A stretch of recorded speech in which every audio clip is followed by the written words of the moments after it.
জাতিসংঘের নিরাপত্তা পরিষদে গাজায় যুদ্ধবিরতি সংক্রান্ত প্রস্তাবে আবারও ভেটো দিল যুক্তরাষ্ট্র।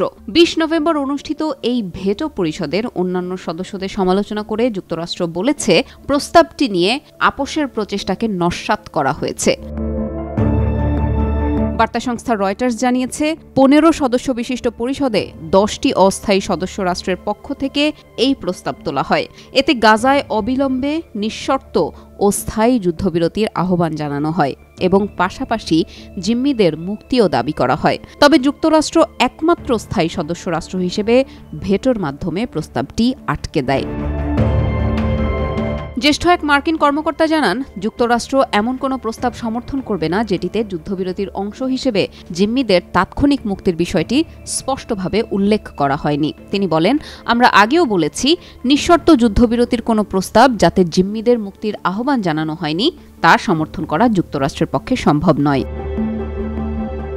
২০২৩ সালের ৭ অক্টোবর ফিলিস্তিনের স্বাধীনতাকামী গোষ্ঠী হামাসের যোদ্ধারা ইসরায়েলে আক্রমণ চালিয়ে ১২০০ জনকে হত্যা করে এবং ২৫০ জনের বেশি মানুষকে জিম্মি করে। এর জবাবে ইসরায়েল গাজায় ১৩ মাস ধরে সামরিক অভিযান চালিয়ে আসছে।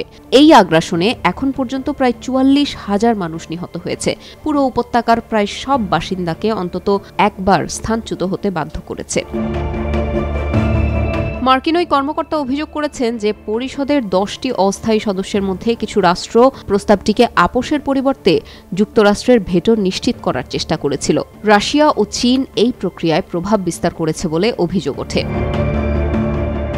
তিনি বলেন, চীন কঠোর ভাষায় দাবি জানাচ্ছিল এবং রাশিয়া বিভিন্ন অস্থায়ী সদস্য রাষ্ট্রকে তাদের পরিকল্পনা অনুযায়ী পরিচালনা করছিল। এটি স্পষ্টভাবে দেখিয়ে দিচ্ছে যে এটি অস্থায়ী সদস্য রাষ্ট্রগুলোর স্বাধীন ইচ্ছার প্রতিফলন ছিল না, বরং প্রক্রিয়াটি উদ্দেশ্যমূলকভাবে পরিচালিত হয়েছে। গাজায় যুদ্ধবিরতির জন্য আন্তর্জাতিক প্রচেষ্টা অব্যাহত থাকলেও যুক্তরাষ্ট্রের এই ভেটোকে সংকট সমাধানের পথে বড় বাধা হিসেবে দেখা হচ্ছে। এতে পরিষদের সদস্য রাষ্ট্রগুলোর মধ্যে মতবিরোধ আরও গভীর হয়েছে। এর আগেও এমন প্রস্তাবে ভেটো দিয়েছিল মার্কিন যুক্তরাষ্ট্র, যদিও তারাই বারবার যুদ্ধবিরতির কথা বলছে।